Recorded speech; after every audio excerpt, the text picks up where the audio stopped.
आलं third point लक्षात आलं सगळ्यांना? काय करायचंय तिथं? Apply the concept of integration to find the area and volume of curve. Okay.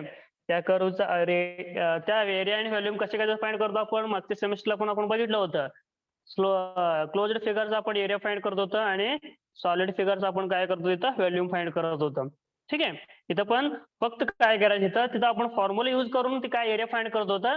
मग इथं काय करायचं इथं आपल्याला त्या अप्लाइड मॅथेमॅटिक्स मध्ये इंटिग्रेशन यूज करून आपल्याला त्याचा एरिया फाइंड करायचंय क्लोज्ड फिगरचा.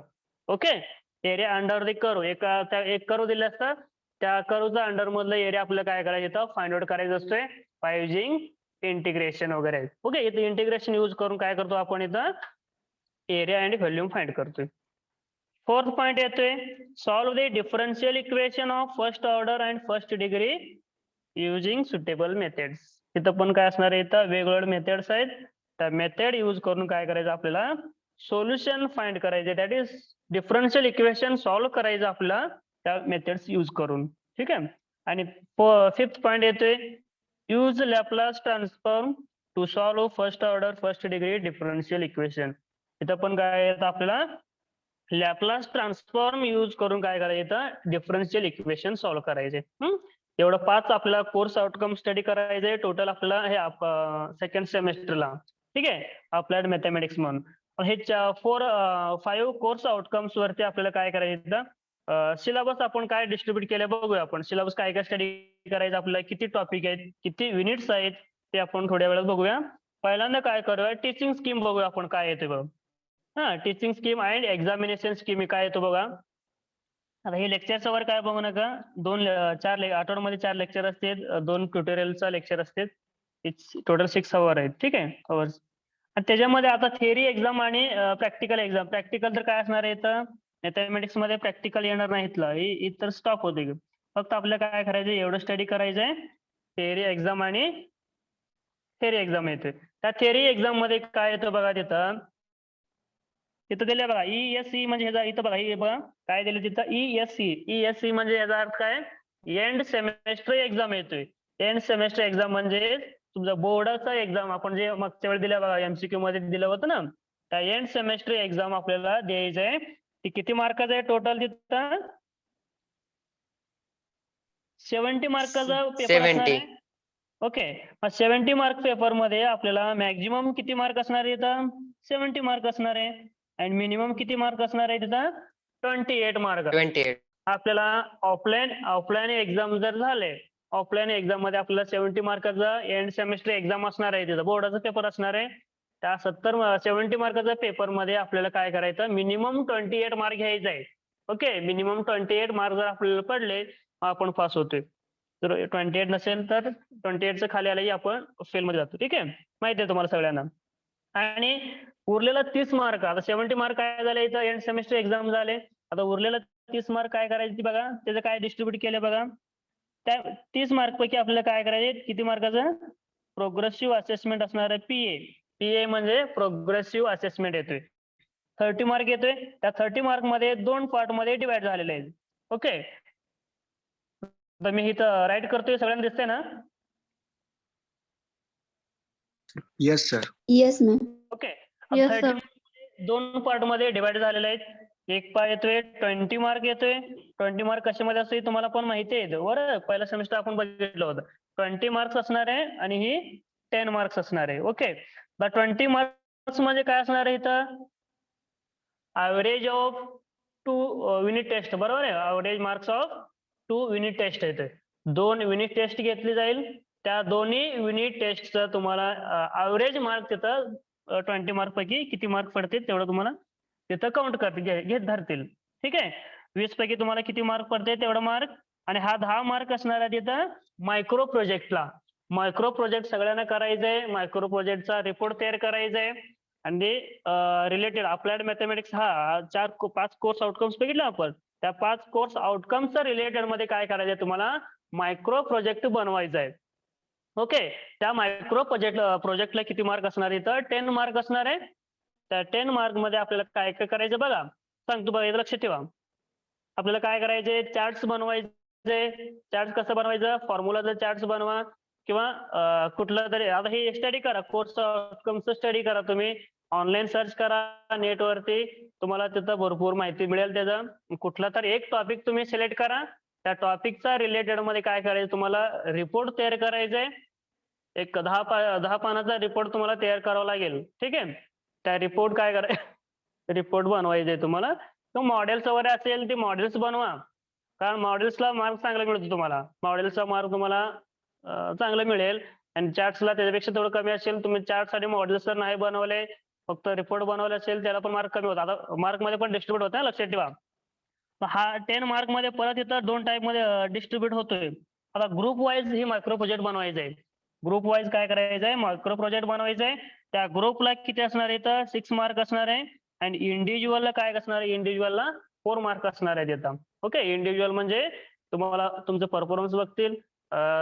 पूर्ण सेमेस्टरमध्ये तुम्ही रिस्पॉन्स कसा आहे तुमचा, युनिट टेस्टला मार्क कसं घेताय, होमवर्कला एक्झाम्पल कसं, होमवर्क किती सॉल्व्ह करताय, आणि क्लासमध्ये क्वेश्चन विचारल्यानंतर अपडेट म्हणजे किती रिस्पॉन्स देता तुम्ही. त्याच्यानंतर शेवटी तुम्हाला एक वायवा घेतली जातील, त्याच्यावरती क्वेश्चन विचारतील, त्या क्वेश्चनचा आन्सर किती देत आहे त्याच्यावर हा 4 मार्क असणार आहे. आणि ग्रुपचा 6 मार्क कसं असणार आहे, तुम्ही रिपोर्ट कसं बनवलंय त्या रिपोर्ट वरती तुम्हाला काय असणार आहे. मॉडेल्स बनवले असेल तर चांगले मार्क 6 पैकी 6 मार्क मिळतोय. चार्ट्स बनवले असेल तर 5 मार्क मिळतोय. काही नाही मिळालं तर 4 मार्क मिळतोय. म्हणजे त्याच्यावर कमी होत जातोय तिथं. ते रिपोर्ट वरती डिपेंड आहे 6 मार्क तुमचं. आणि हा इंडिव्हिज्युअल मार्क असणार आहे 4 मार्क. तुम्ही इंडिव्हिज्युअली परफॉर्मन्स वरती मार्क मिळतोय. आणि ह्या 20 मार्क तुमच्या हातात आहेत. 20 पैकी तुम्ही कसं गेले ते तुमच्यावर डिपेंड आहे. कारण कसं तुम्ही 20 पैकी जर समजा पहिल्या युनिट टेस्टला 10 मार्क पडले, दुसरा युनिट टेस्टला 16 मार्क पडले, हा दोन्हीचा ऍव्हरेज किती होतोय, 10 + 16 किती, 20. 26 डिवायडेड बाय 2 करायचं. ऍव्हरेज आपल्याला निघतोय इथं किती, 13 मार्क. म्हणजे तुम्हाला 20 पैकी काय असणार आहे इथं 13 मार्क असणार आहे. मग इकडे 20 पैकी जर तुम्हाला इथं 13 मार्क पडले प्लस आणि इकडे 10 पैकी तुम्हाला जरी 7 मार्क पडले तर दोन्ही मिळून किती होतोय 30 + 7 20. म्हणजे 30 पैकी तुम्हाला काय होतं इथं 20 मार्क इथं 20 मार्क्स काय करतील कन्सिडर करतील. ओके. त्या पद्धतीने तुम्हाला काय प्रोग्रेसिव्ह असेसमेंट असणार आहे, लक्षात ठेवा. आणि अजून एक तुम्हाला इथं ही कंडिशन लक्षात ठेवायचं आहे. तिथं बघा टीचिंग स्कीम मध्ये प्रोग्रेसिव्ह असेसमेंट मध्ये मॅक्झिमम 30 मार्क दिले, मिनिमम किती दिले बघा तिथं, मिनिमम किती मार्क दिले बघा प्रोग्रेसिव्ह असेसमेंट मध्ये इथं दिसतंय ना सगळ्यांना. 0 सर, 0 केले. झिरोचा अर्थ असं नाही की तुम्ही 0 मार्क घेतले तरी चालते. 0 मार्क घेतल्यानंतर तुम्हाला काय त्याचं तुम्हाला लॉस होकाला हे प्रॉब्लेम काय येतो तुम्हाला सांगतो बघा मी इथं. आता हे दोन्हीचं टोटल आपल्याला इथे दिले बघा किती, टोटल किती 100, मॅक्झिमम 100 मार्क आहे, मिनिमम किती दिले इथं 40 मार्क दिलेले आहे. आता हे दोन्ही 40. मिळून कसं मार्क येतं बघा, हा दोन्हीचा एंड सेमेस्टर एक्झाम आणि प्रोग्रेसिव्ह असेसमेंट मिळून आपल्याला 100 पैकी पेपर असणार आहे. आता मॅक्झिमम 100 मार्क तुम्ही घेऊ शकता, पण मिनिमम तुम्हाला काय करायचं इथं 40 मार्क घ्यायचं आहे. मिनिमम 40 तुम्हाला कधी मिळू शकतोय, ज्यावेळी तुम्ही एक तरी हा 70 पैकी 40 मार्क जर मिळाले तर, किंवा हा दोन्ही मिळून 70 आणि ही दोन्ही मिळून इथं जर समजा लक्ष द्या सांगतो बघा इकडं, जर समजा तुम्ही 70 पैकी 28 मिळाले तुम्हाला, 70 पैकी किती मिळाले इथं 28 मिळाले. मग अजून 40 ला किती मार्क कमी पडले इथं 12 मार्क कमी पडतोय. ओके. मग तुम्हाला प्रोग्रेसिव्ह असेसमेंट मध्ये मिनिमम मार्क किती घ्यावा लागेल इथं 12 मार्क घ्यावा लागेल. मिनिमम 12 मार्क घेतल्यानंतर तुम्हाला इथं टोटल किती होतोय इथं 40 मार्क्स होतोय. ओके. जर तुम्ही 70 पैकी 28 जर मार्क घेतले तर तुम्हाला इकडे 12 मार्क कंपल्सरी लागतोय. ओके. इथं 28 कंपल्सरी आहे तुम्हाला, 28चं पुढे तुम्हाला मार्क घ्यायचं आहे, त्याच्या खाली तर नसणारच आहे. पण इथं तुम्हाला प्रोग्रेसिव्ह असेसमेंट मध्ये कमी जास्त करता येते. ओके. आता बघा प्रोग्रेसिव्ह असेसमेंट मध्ये तुम्हाला जर मार्क कमी पडले, इथं 12 आहे बरोबर आहे, 12 जर तुम्हाला मार्क नाही पडले, 10 मार्क जर पडले तुम्हाला प्रोग्रेसिव्ह असेसमेंट मध्ये 10 मार्क जर पडले तुम्हाला, ओके, मग 10 मार्क इथं काय ऍड केल्यानंतर इथं 28 प्लस 10 किती होतोय? 38 होतोय. पण आपल्याला इथं बघा मिनिमम किती आहे? 40 मार्क आहे इथं, पण तुम्हाला जर मार्क पडले तिथं 38. मग इथं रिझल्ट तुम्हाला काय असणार आहे? रिझल्ट काय येणार इथं? फेल म्हणून रिझल्ट येणार. बरोबर आहे, कारण दोन्ही मिळून आपल्याला काय पाहिजे इथं? 40 मार्क व्हायला पाहिजे. मग त्यावेळी तुम्ही जर समजा आता प्रोग्रेसिव्ह असेसमेंट मध्ये तुम्हाला ऑलरेडी तुम्हाला माहिती कळतोय किती मार्क पडतोय. प्रोग्रेसिव्ह असेसमेंट मध्ये जर तुम्हाला 10 मार्क पडले, मग तुम्हाला काय करावं लागेल इथं? 70 पैकी तुम्हाला 20 ठिकाणी 30 मार्क घ्यावं लागेल तिथं. बरोबर आहे. ज्यावेळी तुम्हाला इथं 30 मार्क पडतोय 70 पैकी, मग त्यावेळी तुम्हाला त्यावेळी ही 40 होतोय. 30 प्लस 10 किती होतोय इथं? मग त्यावेळी 40 होतोय. लक्षात ठेवा काय प्रॉब्लेम येतो बघा इथं. तुम्ही प्रोग्रेसिव्ह असेसमेंट मध्ये जर मार्क कमी मिळाले तुम्हाला 12 पेक्षा जर कमी मिळाले, मग काय प्रॉब्लेम येतो बघा इथं. तुम्हाला तिथं मिनिमम 28 ठिकाणी वाढून घ्यायला मार्क जास्त मिळावं लागते तुम्हाला तिथं 30 प्लस मिळावं लागेल. मग त्यावेळी तुम्हाला इथं प्लस मध्ये 40चा वर जातोय. ओके, मग काही विद्यार्थ्यांनी तुम्हाला युनिट टेस्टला वर अब्सेंट राहिलं, दोन्ही युनिट टेस्टला अब्सेंट राहिले. मग 20 पैकी तुम्हाला जर समजा तिथं 0 मार्क पडले, दोन्ही युनिट टेस्टला जर तुम्ही अब्सेंट राहिलं, मग ते तुम्हाला ऍव्हरेज काय येणार तिथं? 0 येणार. बरोबर आहे. दोन्ही युनिट टेस्टचा मार्क किती होणार इथं? 0 झाले आणि राहायला फक्त तुम्हाला इथं 10 मार्क राहिले. मग तुम्हाला मायक्रो प्रोजेक्टला 10 पैकी 10 मार्क मिळू शकत नाही. मग इथं इरेग्युलर असेल तुम्हाला मिनिमम मॅक्झिमम किती मिळतोय? 7 मार्क मिळू शकतोय. म्हणजे टोटल तुम्हाला 30 पैकी किती झाले इथं? 7 मार्क झालेले आहे. बरोबर आहे. 28 प्लस 7 किती होतोय? 35 होतोय. मग 35 म्हणजे तुम्ही इथं फेल होऊ शकताय. मग त्यामुळं हे 35 तुम्हाला 40ला कसं घेऊन जायचंय? हा एंड सेमेस्टर एक्झाम मध्ये तुम्हाला मार्क वाढून घ्यावा लागेल तिथं. ओके, दॅट इज किती कमी पडतोय अजून इथं? 5 मार्क कमी पडतोय. मग 28 मध्ये 5 ऍड करा, किती होतोय? 33 मार्क तुम्हाला इथं 70 पैकी काय करावं लागेल इथं? 33 मार्क्स घ्यावं लागेल तुम्हाला. ओके, ही टीचिंग स्कीम कळाली सगळ्यांना?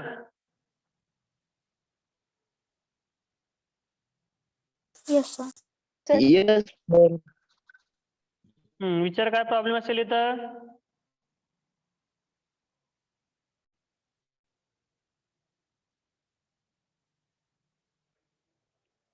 ओके, नेक्स्ट जाऊया आपण. टीचिंग स्कीम जर तुम्हाला कळत असेल तर पुढच्या पॉइंटला आपण जाऊया.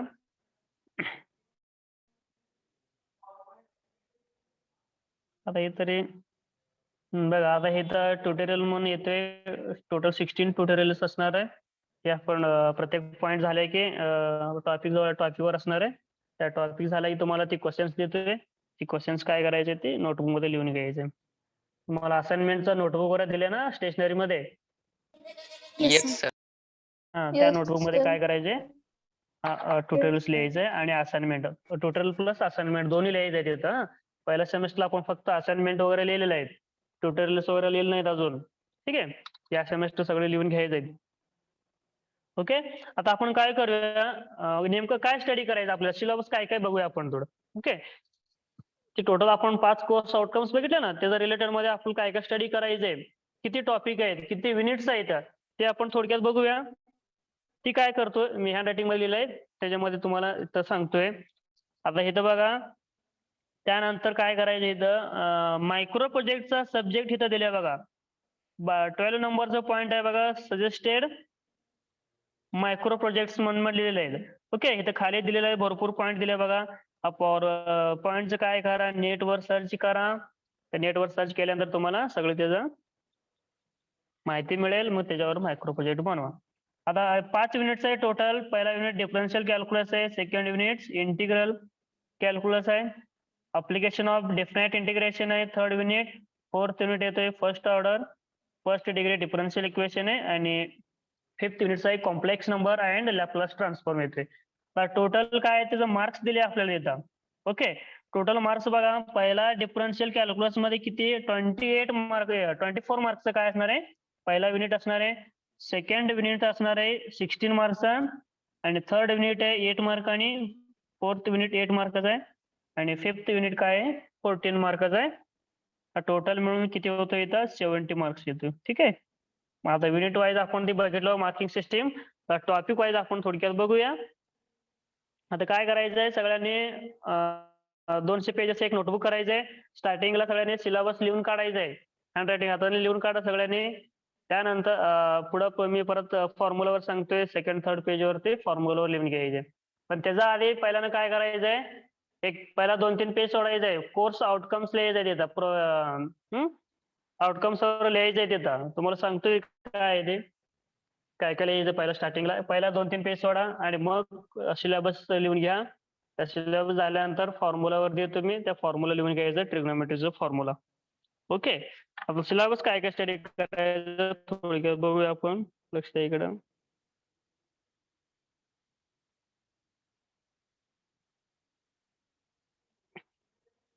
ओके.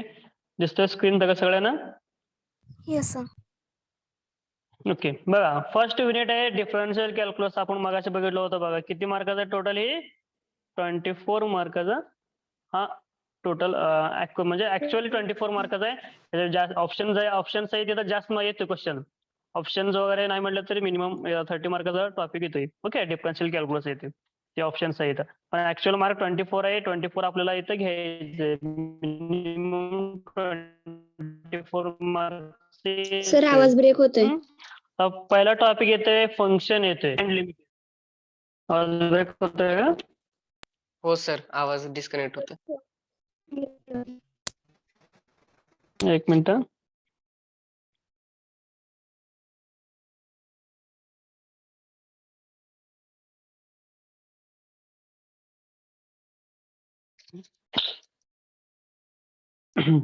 बघा आता येतोय का आवाज क्लिअर? Yes sir. हा पहिला टॉपिक येतोय फंक्शन्स अँड लिमिट येतोय. आता फंक्शन्स टॉपिक मध्ये 2 मार्क पहिला टॉपिक असणार आहे इथं 2 मार्काचा टॉपिक असणार आहे. त्याच्यामध्ये एक क्वेश्चन असतोय सोपं क्वेश्चन आहे. ओके. ते आपलं 2 किंवा 4 मार्काचा क्वेश्चन असतो याच्यावरती. ऑप्शन आहेत 4 मार्काचा क्वेश्चन येते. 2 क्वेश्चन येते तिथं फंक्शन वरती. Okay. That is concept of function and simple examples येते. आणि दुसरा पॉईंट येतोय concept of limits without example आहे. लिमिटचा फक्त आपल्याला कन्सेप्ट बघायचा आहे. त्याच्यावर काय एक्झाम्पलवर काय नसणारच आहे. ठीक आहे. हा पहिला टॉपिक किती 4 मार्काचा लक्षात ठेवा. ऑप्शन साईड किती येतोय 4 मार्काचा. 2 क्वेश्चन येतात पहिल्या क्वेश्चन मध्ये. ओके. पहिल्या क्वेश्चन मध्ये पहिला 2 क्वेश्चन हा फंक्शन वरतीच असतात. लक्षात ठेवा. त्यानंतर सेकंड टॉपिक येतोय डेरिव्हेटिव्ह. ओके. डेरिव्हेटिव्ह किती ह्याच्यावरती बरेच क्वेश्चन येतोय. मिनिमम किती 60 मार्क वगैरे येतील ह्याच्यावरती. ठीक आहे. 4 मार्काचा एक 3-4 क्वेश्चन असते ह्याच्यावरती. 2 मार्काचे पण क्वेश्चन असतात. तुम्हाला क्वेश्चन पेपर वर पाठवतो त्याच्यावर लक्ष देतील किती असतील एक्झाम्पल. पहिला पॉईंट येतोय rules of derivative such as sum of product quotient of functions. म्हणजे फंक्शन मध्ये जे आपण इथं स्टडी करतोय त्या फंक्शनचा टाइप्स आहे भरपूर. त्या टाइप स्टडी केल्यानंतर आपल्याला काय करतो त्या फंक्शनचा डेरिव्हेटिव्ह खाली फाइंड करायचा आपल्याला. सेकंड टॉपिक मध्ये डेरिव्हेटिव्ह काय करायचे 2 सम ऑफ 2 फंक्शनचा डेरिव्हेटिव्ह, प्रोडक्ट ऑफ 2 फंक्शनचा डेरिव्हेटिव्ह, कोसेंट ऑफ 2 फंक्शनचा डेरिव्हेटिव्ह. कोसेंट म्हणजे काय असतोय आता समजा हा एफ ऑफ एक्स एक फंक्शन आहे. आपण फंक्शन स्टडी करणार आहे आता एक्झाम्पल वगैरे टॉपिक स्टडी करायचंय. आणि दुसरा जी ऑफ एक्स हा दुसरा फंक्शन आहे. म्हणजे हा झाले F of X upon G of X हा कोशंट फंक्शन झाले. कोशंट म्हणजे डिवाइड असतो भाकर मध्ये असतो. बरोबर आहे माहिती आहे सगळ्यांना. F of X upon G of X हा एक फंक्शन आहे कोशंट फंक्शन आहे. हा कोशंट फंक्शनचा डेरिव्हेटिव्ह काढायचं. किंवा प्रोडक्ट फंक्शन म्हणजे काय असते F of X into G of X. F of X into G of X ह्या दोन्हीमध्ये इथं गुणाकार आहे. मग गुणाकार असताना त्या 2 फंक्शन मध्ये गुणाकार असताना त्याचं डेरिव्हेटिव्ह कसं काढायचं. आणि सम ऑफ 2 फंक्शन सम म्हणजे काय असते 2 फंक्शन मध्ये ऍडिशन येतं प्लस असेल. त्या 2 फंक्शन मध्ये जर सम असेल त्याचं डेरिव्हेटिव्ह कसं काढायचं ते आपण पहिला पॉईंट तिथं स्टडी करतोय. ओके. मग सेकंड पॉईंट येतोय डेरिव्हेटिव्ह ऑफ कॉम्पोजिट फंक्शन आहे. कॉम्पोजिट फंक्शन मध्ये येतोय आपण फंक्शन मध्ये स्टडी करतोय. कॉम्पोजिट फंक्शन म्हणजे काय असतोय त्या फंक्शनचं काय करायचं तर डेरिव्हेटिव्ह फाइंड करायचे. आणि थर्ड पॉईंट येतोय इम्प्लिसिट फंक्शनचा पॅरामीटर फंक्शनचा डेरिव्हेटिव्ह काढायचं. ही सगळी फंक्शनचा टाइप्स आहे. त्या टाइप्सचा सगळे आपल्याला काय करायचे इथं डेरिव्हेटिव्ह फाइंड करायचे सेकंड टॉपिक मध्ये. ठीक आहे. इम्पॉर्टंट आहे लक्षात ठेवा. हा डेरिव्हेटिव्ह समजला की तुम्हाला पुढचं सगळं समजतोय. Derivative is a most important in second M2 paper. Okay, that is applied mathematics मध्ये आपल्याला सगळ्यात इम्पॉर्टंट म्हणजे डेरिव्हेटिव्ह. डेरिव्हेटिव्ह समजले त्याचा पुढचा प्रोसेस तुम्हाला सगळी माहिती होते. पूर्ण टॉपिक, पूर्ण सिलेबस काय आहे, हा एका टॉपिकचा रिलेटेड दुसरा टॉपिक असतो. प्रत्येक टॉपिकचा लिंक आहे, लक्षात ठेवा. सांगतो मी शेवटी कसं लिंक आहे ती. थर्ड टॉपिक येतोय अप्लिकेशन ऑफ डेरिव्हेटिव्ह. ज्यावेळी तुम्हाला डेरिव्हेटिव्ह समजतोय त्याच्यावरनं अप्लिकेशन लिहिता येतोय. Second order derivative without example आहे, फक्त त्याचं डेफिनेशन आहे. आता equation of tangent and normal derivative use करून आपण काय करतो इथं, त्या टँजंटचं आणि नॉर्मलचं इक्वेशन आपल्याला फाइंड करायचे. आपण स्ट्रेट लाईन मध्ये इक्वेशन फाइंड करायचं वर बघितलं होतं, बरोबर आहे? लक्ष येतं सगळ्यांना? Yes sir. ओके, तर तिथं स्लोप पॉइंट फॉर्म काय होतो माहिती आहे सगळ्या कुणाला? Equation of slope point form y minus y1 is equal to x minus x1. x minus x1 आहे, बरोबर आहे? हा स्लोप पॉइंट फॉर्मचा इक्वेशन आहे. म्हणजे आपल्याला हा टँजंटचं इक्वेशन फाइंड करण्यासाठी आपण हा फॉर्म्युला यूज करणार आहे. फक्त इथं हा m म्हणजे काय असतोय, काय असतो m? Constant. स्लोप कॉन्स्टंट असतोय, स्लोप स्लोप असतोय, बरोबर आहे? m म्हणजे काय असतं इथं, स्लोप आहे. हा, स्लोपचं आपल्याला इथं स्लोप आपण कसं काढतोय, तिथं 2 पॉईंट दिले असेल तर स्ट्रेट लाईन मध्ये आपण थोडं वेगळं स्टडी केलं होतं.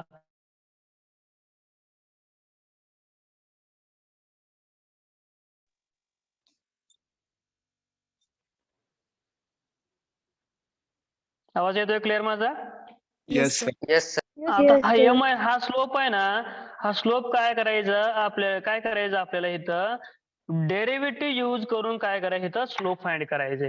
हा टॉपिक मध्ये लक्षात ठेवा. टँजंटचं इक्वेशन कसं फाइंड करायचंय, फक्त एवढाच फरक आहे. इथं 2 पॉईंट आपल्याला इथं मिळतोय, ते 2 पॉईंट काढता येतो आपल्याला. तिथं y0 ठेवले की x व्हॅल्यू मिळतोय, x0 ठेवले की y व्हॅल्यू मिळतोय.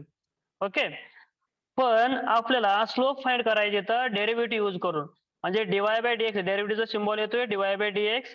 ह्या सिम्बॉल काय करायचं आपल्याला इथं, त्या डेरिव्हेटिव्ह यूज करून इथं फक्त स्लोप काढायचे. बाकीचा प्रोसेस सेम आहे, y minus y1 is equal to m into x minus x1. हाच फॉर्मॅट आपल्याला यूज करायचा तिथं. फक्त स्लोप काढताना तिथं डेरिव्हेटिव्ह तुम्हाला तिथे यूज करायचे. ओके, डेरिव्हेटिव्ह तुम्हाला समजल्यानंतर ते पुढचं येईल माहिती सगळी.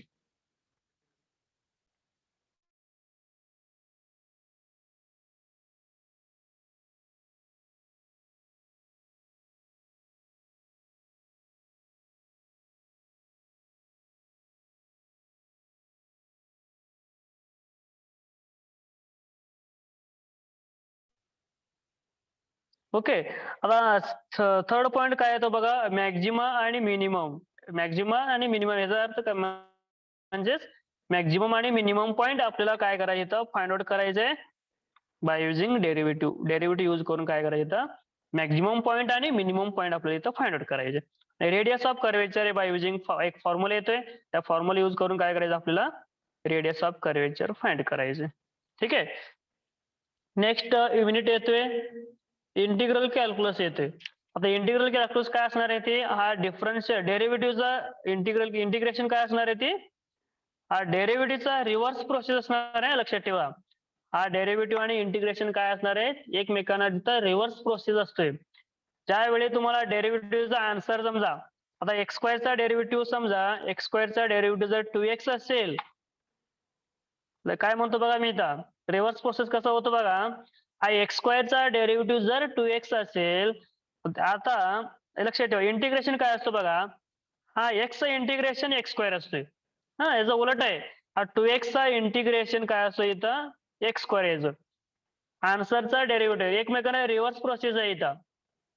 ओके, आन्सरचा डेरिव्हेटिव्ह मधलं जे आन्सर असतो ते इंटिग्रेशनचा क्वेश्चन असतो, इंटिग्रेशन मध्ये क्वेश्चन मध्ये जातोय ते रिव्हर्स प्रोसेस मध्ये, ते आपण स्टडी करणार आहे पुढं. म्हणजे तुम्हाला डेरिव्हेटिव्ह जर समजलंय, इंटिग्रेशन समजतोय. ओके, त्याच्यामध्ये काय काय स्टडी करायचं बघा आपल्याला, सिंपल इंटिग्रेशन बघायचंय, रूल्स ऑफ इंटिग्रेशन आहे, स्टँडर्ड फंक्शनचं इंटिग्रेशन. स्टँडर्ड फंक्शन मध्ये काय असतं इथं, सगळी ट्रिग्नोमेट्री फंक्शन येतोय. ओके, ट्रिग्नोमेट्रिक फंक्शनचं इंटिग्रेशन काढता यायला पाहिजे आपल्याला. त्यानंतर मेथड्स ऑफ इंटिग्रेशन येतोय.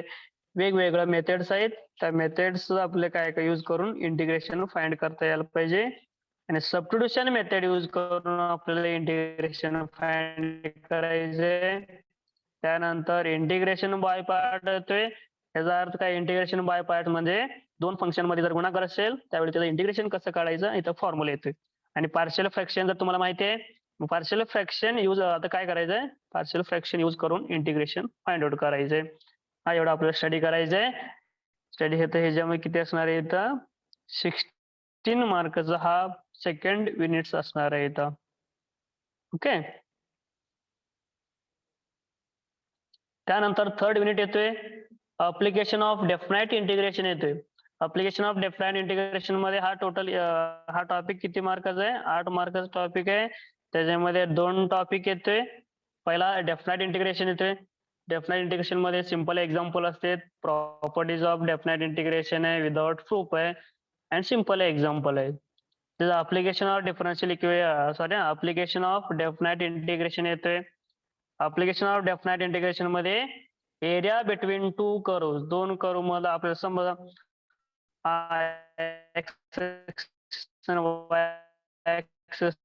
सर आवाज नीट इथे येत एक नाही. कर्व आहे आणि हे सर आवाज 2 कर्व दिले इथं, हा एक कर्व दिले, हा एक कर्व दिलेला आहे. ब्रेक होतोय का? Yes, sir. Yes Yes, sir.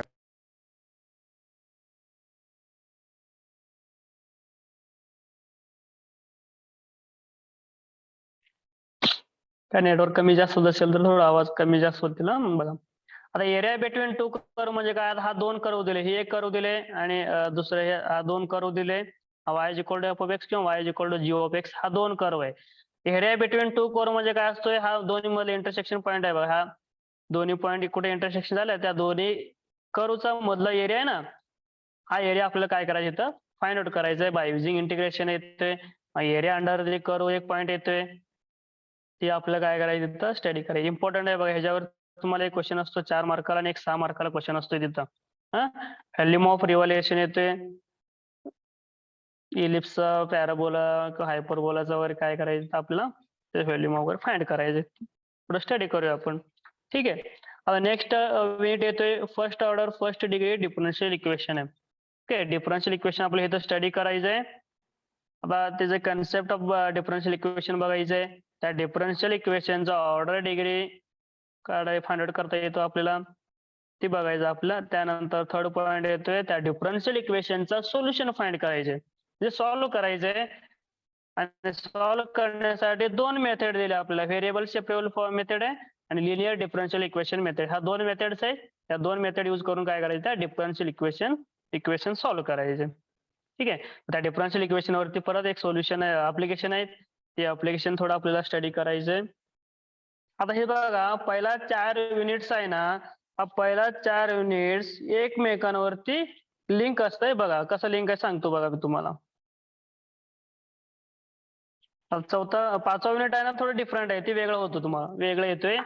पण पहिला 4 युनिट्स आहे ना, 4 युनिट्स सगळे एकमेकांना तिथं कनेक्टेड आहे. लक्षात ठेवा कसं कनेक्टेड आहे बघा सांगतो मी. पहिला डिफरन्शियल इक्वेशन मध्ये काय कनेक्टेड आहे, पहिल्यांदा तुम्हाला जी फंक्शन टॉपिक आहे ना, त्या फंक्शन टॉपिक जर तुम्हाला समजले, त्या टाइप्स ऑफ फंक्शन्स असतात, त्या फंक्शन जर तुम्हाला समजले मग त्यावेळी तुम्हाला सर आवाज ब्रेक डेरिव्हेटिव्ह फाइंड होतोय. आउट येतोय.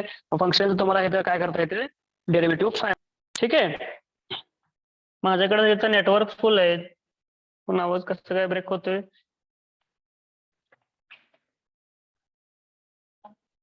ठीक आहे. आता फंक्शनवरती डिपेंड असणार आहे काय, डेरिव्हेटिव्ह. ज्यावेळी तुम्हाला डेरिव्हेटिव्ह समजतोय, सेकंड टॉपिक समजतोय, सेकंड टॉपिक ज्यावेळी तुम्हाला समजतोय त्याच्यावरून थर्ड टॉपिक तुम्हाला काय करता येतं, स्टडी करता येतोय. मग तुम्हाला समजतंय तिथं. ओके. आणि आता सेकंड युनिट काय आहे बघा. पूर्ण पहिला युनिट जर तुम्हाला ही तिन्ही टॉपिक जर तुम्हाला समजले असेल किंवा शक्यतो पहिला 2 टॉपिक जर तुम्हाला समजले असेल, मग तुम्हाला सेकंड युनिट तुम्हाला तिथं समजतोय. लक्षात ठेवा. कारण ह्याच्यावरती सगळे आता इंटिग्रेशन कॅल्क्युलस मी काय सांगितलं होतं, हा डेरिव्हेटिव्हचा रिव्हर्स प्रोसेस आहे. मग ज्यावेळी तुम्हाला डेरिव्हेटिव्ह समजतोय मगच तुम्हाला काय करता येतं इथं इंटिग्रेशन सॉल्व्ह करता येतं. ओके, बघा पहिला 2 टॉपिक मध्ये काय, पहिला टॉपिक युनिट वरती काय असणार आहे इथं, सेकंड युनिट डिपेंड असणार आहे. मग त्यानंतर जर तुम्हाला सेकंड युनिट जर समजले, इंटिग्रेशन तुम्हाला जर काढता आले, तुम्हाला थर्ड युनिट काय करता येतं इथं सोपं जातोय. म्हणजे सेकंड युनिट वरती थर्ड युनिट डिपेंड असणार आहे. डेफिनाइट इंटिग्रेशन मध्ये काय, मग तिथं इनडेफिनाइट इंटिग्रेशन बघतो आपण, इथं डेफिनाइट इंटिग्रेशन आहे. ओके, मग इनडेफिनाइट इंटिग्रेशन जर तुम्हाला समजले त्याच्यावरून तुम्हाला डेफिनाइट इंटिग्रेशन स्टडी करता येतोय. हा पहिला युनिट, थर्ड युनिट तुम्हाला सेकंड युनिट वरती डिपेंड आहे. आता पहिला, दुसरा आणि तिसरा युनिट, हा तिन्ही युनिट जर तुम्हाला समजले मग तुम्हाला चौथा युनिट समजतोय. ओके, हा चौथा युनिट मध्ये आपण काय करणार आहे, इथं डेरिव्हेटिव्ह यूज करतोय, इंटिग्रेशन पण यूज करतोय, त्याच ऍप्लिकेशनवर यूज करतो आपण. डेफिनाइट इंटिग्रेशन पण आपण यूज करतोय इथं. हा तिन्ही युनिट आपण काय करतोय, हा डिफरन्शियल इक्वेशन मध्ये चौथा युनिट मध्ये आपण यूज करतोय. तिन्ही युनिट, पहिला तिन्ही युनिट काय करतोय, चौथा युनिट मध्ये आपण इथं यूज करणार आहे. त्यामुळं हा डिफरन्शियल इक्वेशन स्टडी करण्याच्या पूर्वी तुम्हाला पहिला तिन्ही युनिट स्टडी असणे गरजेचं आहे, हे लक्षात ठेवा. ओके, पाचवा युनिट काय असणार आहे, हे डिफरंट वेगळं असणार आहे. कॉम्प्लेक्स नंबर आणि लॅप्लास ट्रान्सफॉर्म येतोय. हा 14 मार्क काय येतो इथं, काय येतं एक्सपोनेन्शियल फॉर्म वर येतोय. आणि अल्जेब्रा ऑफ कॉम्प्लेक्स नंबर काय म्हणजे कॉम्प्लेक्स नंबर म्हणजे तुम्हाला माहिती आहे सगळ्यात नंबर सिस्टीम मध्ये सगळ्यात मोठा हा नंबर आहे बरोबर, कॉम्प्लेक्स नंबर. ओके, त्याच्यामध्ये रिअल आणि इमेजिनरी पार्ट येतोय, दोन्ही मिळून कॉम्प्लेक्स नंबर तयार होतोय. तुम्हाला नंतर स्टडी करताना लक्षात येईल. अल्जेब्रा ऑफ कॉम्प्लेक्स नंबर म्हणजे काय, addition of 2 complex number, subtraction of 2 complex number, but product of 2 complex number, quotient of 2 complex number वरती आपण स्टडी करतो तिथं. ओके, हा कॉम्प्लेक्स नंबर टॉपिक येतोय. त्यानंतर लॅप्लास ट्रान्सफॉर्म येतोय. लॅप्लास ट्रान्सफॉर्म मध्ये आपल्याला काय काय स्टडी करायचं बघा. Laplace transform of standard function without proof. हा लॅप्लास ट्रान्सफॉर्म मध्ये पण फॉर्म्युला आहे, लक्षात ठेवा सगळे फॉर्म्युला आहे तिथं. ओके, आणि प्रॉपर्टीज बघायचे, त्याचं प्रॉपर्टी नंतर इनव्हर्स लॅप्लास ट्रान्सफॉर्म येतोय. त्यानंतर त्याचं लॅप्लास ट्रान्सफॉर्म मध्ये पण डेरिव्हेटिव्ह यूज करतो बघा, इथं ऍप्लिकेशन आहे त्याचं. लॅप्लास ट्रान्सफॉर्मचं ऍप्लिकेशन आहे, त्या डेरिव्हेटिव्ह आपण यूज करू. डेरिव्हेटिव्ह आणि solution of first order first degree differential equation आहे. हा आपल्याला काय करायचं, लॅप्लास ट्रान्सफॉर्म मध्ये स्टडी करायचे. हा पाचवा, इकडे पुढचं काय असणार आहे हे तुम्हाला नसणार आहे, ती कम्प्युटरला आहे. ही काय लिहून घेऊ नका, फक्त इथंपर्यंत काय करायचंय, तिथं लिहिलेलं आहे मी फॉर शिव म्हणून फक्त लिहिलंय. आणि इथं लॅप्लास ट्रान्सफॉर्म पर्यंत तुम्हाला काय करायचंय, स्टडी करायचंय. ओके, हा लक्ष सगळ्यांना. हा अप्लायड मध्ये काय माहिती आहे का, एका टॉपिकचा रिलेटेड दुसरा टॉपिक असणार आहे. प्रत्येक टॉपिकचा लिंक आहे इथं, लक्षात ठेवा. आणि लेक्चरला कोणी ऍबसेंट राहायचं नाही. जर तुम्ही एक लेक्चरला जर ऍबसेंट राहिला, त्या पॉइंटचा जर आपण समजा तुम्ही स्टडी करताना जर समजा आपण हा प्रोडक्ट रूल वगैरे स्टडी झाले, आपल्या प्रोडक्ट रूल आपण काय केले सॉरी, डेरिव्हेटिव्ह मध्ये पहिला टॉपिक पहिला पॉइंटला जर तुम्ही ऍबसेंट राहिला, सपोज काय होतं सांगतो तुम्हाला, एक पॉइंटला जर तुम्ही ऍबसेंट राहिला, त्याचं पुढचं पॉईंट तुम्हाला काहीच कळणार नाही, पूर्ण टॉपिक संपेपर्यंत काहीच कळणार नाही. जर टॉपिक संपल्यानंतर टॉपिकच कळलं नसणार तुम्हाला, त्या टॉपिक जर कळलं नसेल तर त्या पुढचं टॉपिक पण काही कळणार नाही तुम्हाला. एक प्रत्येक टॉपिक प्रत्येक पॉईंटचा लिंक असणार आहे, इथं लक्षात ठेवा. पहिला पॉईंट म्हणजे असणार डेरिव्हेटिव्ह येतात, सम, प्रोडक्ट आणि क्वेश्चन फंक्शन. ह्याचा डेरिव्हेटिव्ह आपण जर काढतो इथं, हा प्रोडक्ट फंक्शनचा आपण काय डेरिव्हेटिव्ह इथं पुढच्या पॉईंट मध्ये पण युज करणार आहे तिथं. म्हणजे तुम्हाला पहिला पॉईंट जर नाही समजलं, पुढचा पॉईंट तुम्हाला काय समजणार आहे मला सांगा. प्रोडक्टला आपण तिथे युज करतोय बरोबर आहे डेरिव्हेटिव्हचा, ती थर्ड पॉईंट मध्ये आपण युज करतोय, फोर्थ पॉईंट मध्ये पण युज करणार आहे. मग तुम्हाला प्रोडक्ट पॉईंट जर माहिती नसेल, तुम्हाला थर्ड आणि फोर्थ पॉईंट काहीच कळणार नाहीत. पण जर समजा चुकून जर तुम्ही लेक्चरला वगैरे ऍबसेंट कधीतरी ऍबसेंट राहिला, ज्या दिवशी मॅथमॅटिक्स त्या मॅथ्स मध्ये अप्लाइड मॅथ्स मध्ये जर काय झालंय त्या पॉईंट बद्दल, त्या टॉपिक मध्ये काय झालंय ती तुम्हाला पहिल्यांदा स्टडी करून घ्यावं लागेल बरोबर आहे, स्टडी करावं लागेल. मग स्टडी केल्यानंतर दुसऱ्या दिवशी तुम्हाला तिचं पुढचं पॉईंट समजतो, लक्षात ठेवा. तर तुम्ही काय निग्लेजिबल केले, सोडून दिले, त्या दिवशी काय झालंय जाऊ दे, पुढचं पॉईंटला आपण लेक्चरला करूया, पुढचं समजून घेऊया. पण पुढचं कधी समजतोय ज्यावेळी आपण मागचं समजून घेतोय, मागचं टॉप पॉईंटचं सगळे समजून घेतोय त्यावेळी तुम्हाला पुढचं पॉईंट अंडरस्टँडिंग होतोय.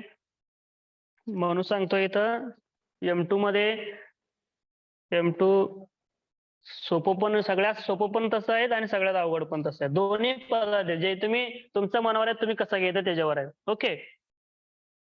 येतोय सगळ्यात सोपं कधी होतोय ज्यावेळी तुम्ही सगळे फॉर्म्युला अप्लाइड मध्ये काय असतं इथं स्टँडर्ड फंक्शन फॉर्म्युलावर असतात. त्या फॉर्म्युला फक्त तुम्हाला काय करायचं इथं अप्लाय करायचं आणि एक्झाम्पल सॉल्व्ह करायचं. हा फॉर्म्युला प्रॅक्टिस करायचं आणि प्रॅक्टिस केल्यानंतर तुम्हाला एक्झाम्पल वगैरे सॉल्व्ह करता येतं. ओके. पण स्टॉप करूया इथं. अटेंडन्स घेतोय लक्ष ठेवा इकडं लक्ष द्या इकडं. फक्त मी ॲब्सेंट रोल नंबर घेतोय बघा रोल नंबर जर आलाय ते लक्ष ठेवा.